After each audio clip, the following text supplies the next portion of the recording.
We'll move into the old business action items, the life safety items, capital improvements, bid review and approval, summer work schedule 2016, starting on approximately page 24. Dr. King? Dr. Skinkus? Joe Papa-Nicholas is with us tonight as our construction manager. Even though the district was closed on Monday, we still held our bid opening for contractors and accepted bids for the 2016 summer work. You have a couple documents in your packet, also paper copies out in front of you. The first document that we'd like to refer to is the larger Excel spreadsheet that has a bulldog in the right-hand corner.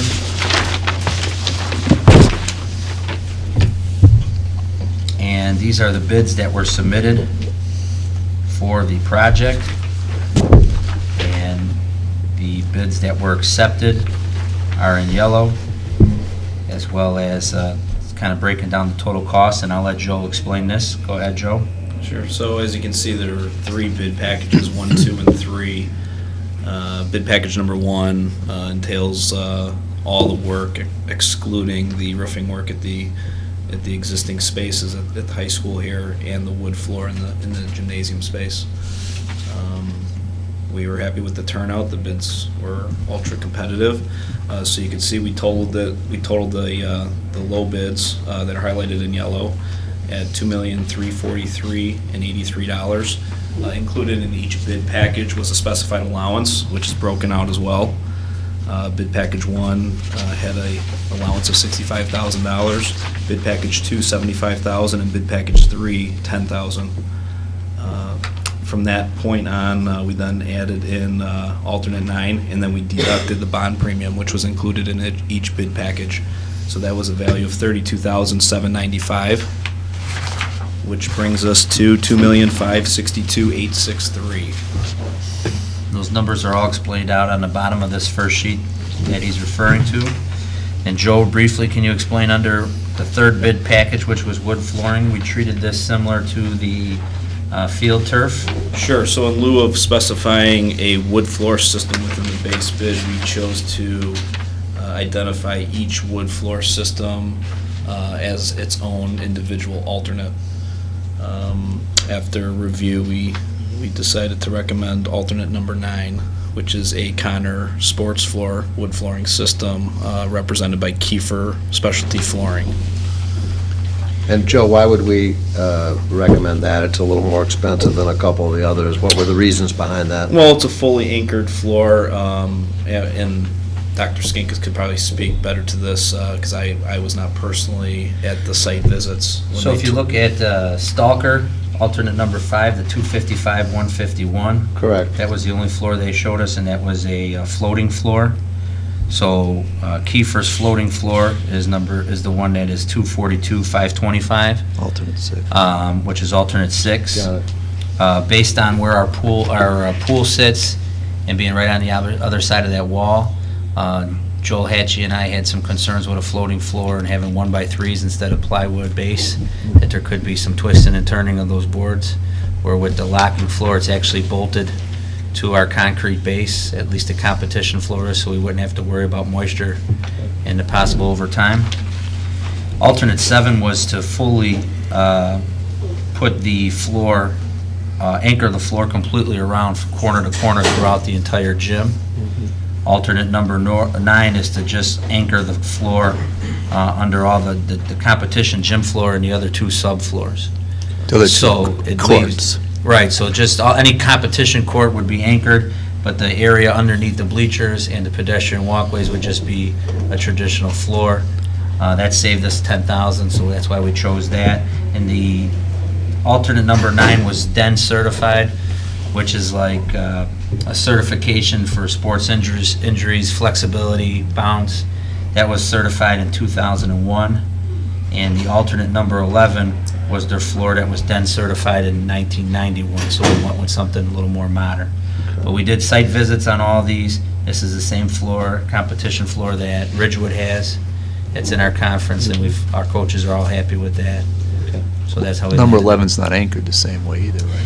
It's an anchored floor, but it's a like I said, dead 91, and it's a different type of base. And we did get on the horn, Joe got his expert on the horn, and he advised us it wasn't worth paying the extra $10,000 to go from 9 to 7 to anchor the hole.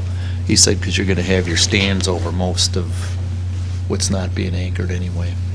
It just, he said he didn't think that would be helpful or noticeable. Well, the other thing I Well, I mean, think, they're gonna be reinforcing the floor under the bleacher locations anyway, so when you implement the reinforcement, you're kind of doing away with the anchored system that has a cost increase, so if you're gonna jeopardize and get rid of some of that anchoring to reinforce it, which has to be done for the bleachers, then Right. why pay for it, so.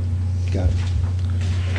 second sheet I'd like to refer you to is, and the next thing is in the document, it's just a memo from Nicholas that talks about his recommendations, so you can skip to that. Third sheet is a color-coded, it's a little shorter due to the short time notice, Mary Ann, you might want to blow that up so people in the audience can see that.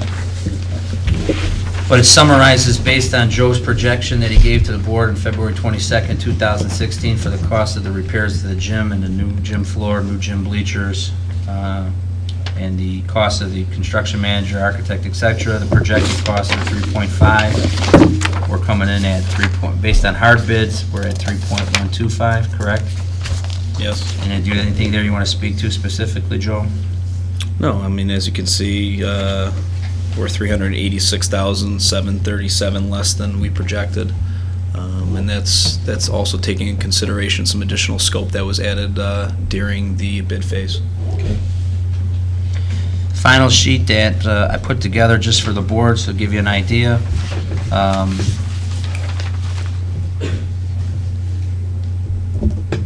Wait for Mary Ann to pull it up. So bids, general trades, 933 to roofing, 1410, wood flooring, 252. We minus the contractor bonds. Hard bid number came out to be 2.5 million.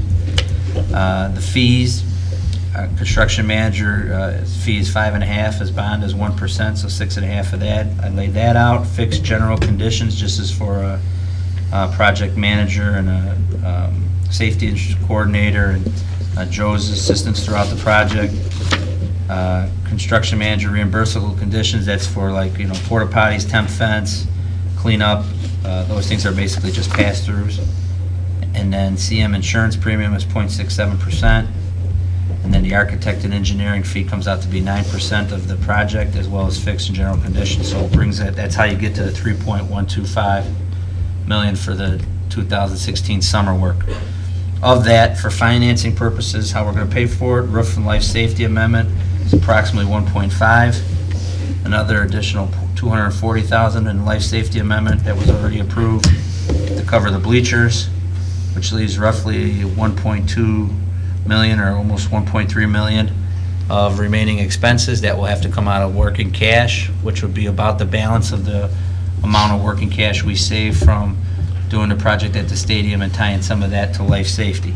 I think the thing that's important for the board to understand is the numbers I'm showing you tonight are basically worst case scenario. That's if all allowances were used and everything came in.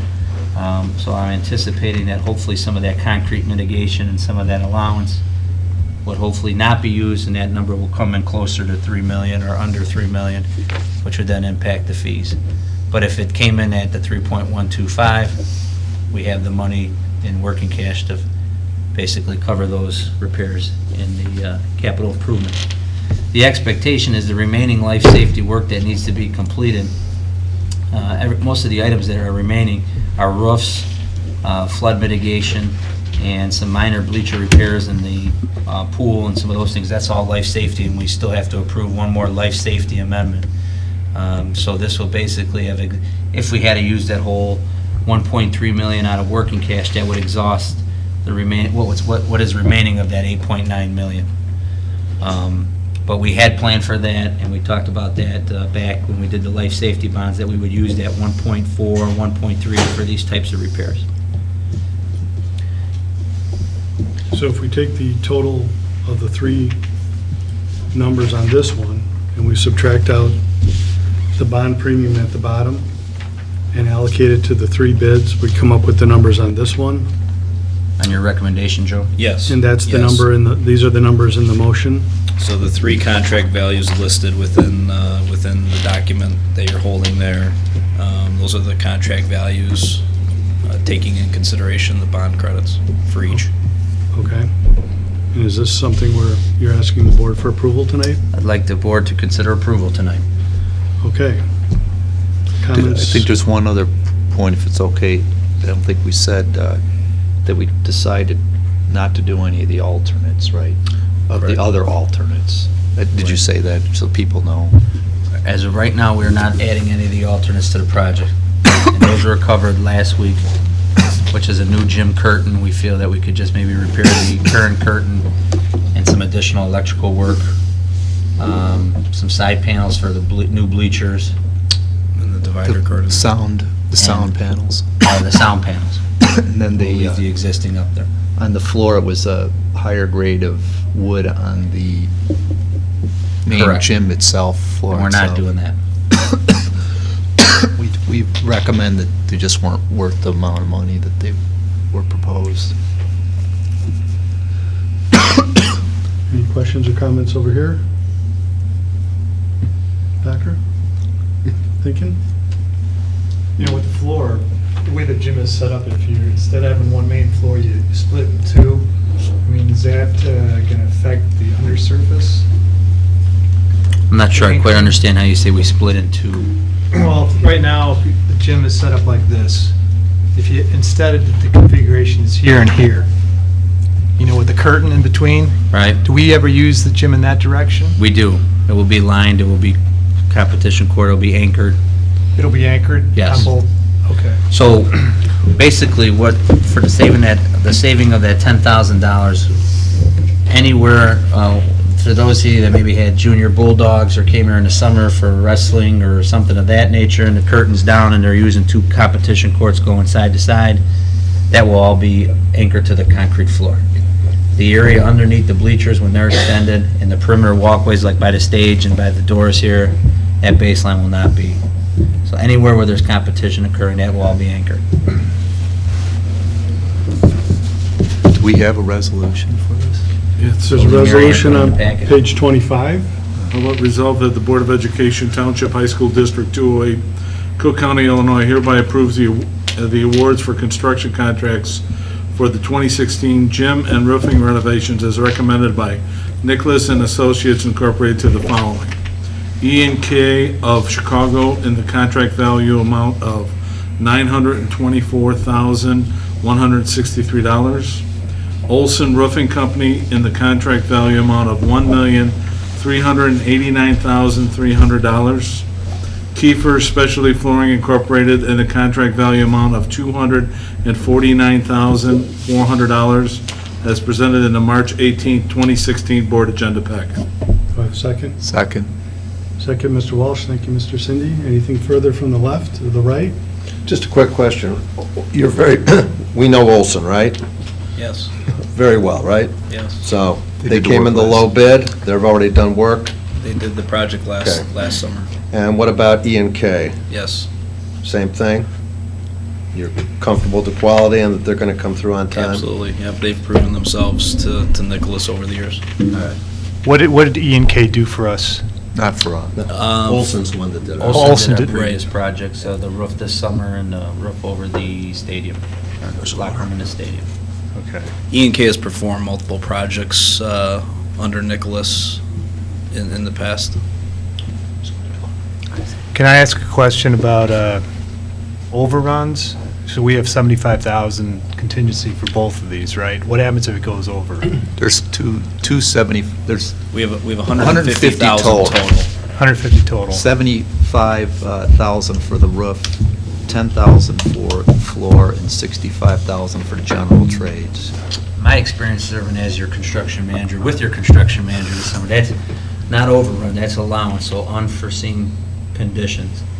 So, Like when we ripped up the football field and we found the stone was improperly there, you can't see that till you get there. so we already put a number in the general trades for that concrete mitigation.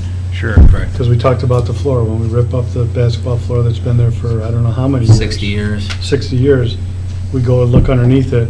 If there's a problem, there's some money for that unforeseen How much money was that again? 150,000 150 total within the project. Oh, that's part of the, The 924. Right, it's included in here.